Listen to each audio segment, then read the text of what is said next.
আমার বক্তব্য স্পষ্ট, যে কোনো মূল্যে অবশ্যই শান্তি এবং শৃঙ্খলা বজায় রাখতে হবে।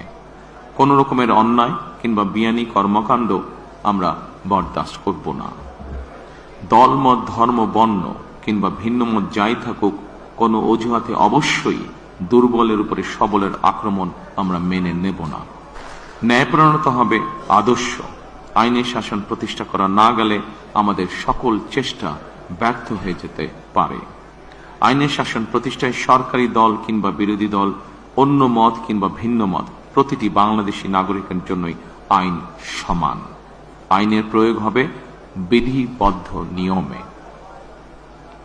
নির্বাচনে একে অপরের বিরুদ্ধে কিংবা এক দল আরেক দলের বিরুদ্ধে প্রতিদ্বন্দ্বিতা করতে গিয়ে নির্বাচনের মাঠে হয়তো কোথাও কোথাও নিজেদের মধ্যে ভুল বোঝাবুঝির সৃষ্টি হয়ে থাকতে পারে। তবে এ ধরনের বিরোধ যেন প্রতিশোধ, প্রতিহিংসায় রূপ না নেয়, সে ব্যাপারে সবাইকে সতর্ক থাকার জন্য আমি আন্তরিকভাবে আহ্বান জানাচ্ছি।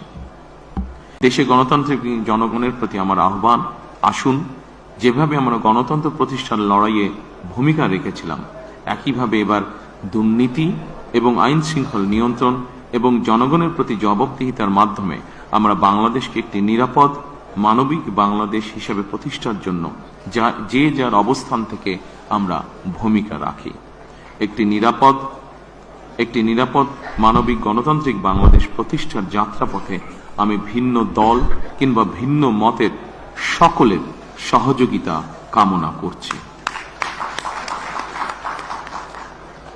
বিশ্বের সকল গণতান্ত্রিক শক্তি, সকল প্রবাসী বাংলাদেশী এবং দেশের স্বাধীনতা প্রিয় জনগণের প্রতি আবারও বিজয়ের অভিনন্দন এবং ধন্যবাদ জানিয়ে আমার বক্তব্য শেষ করছি। আল্লাহ হাফেজ।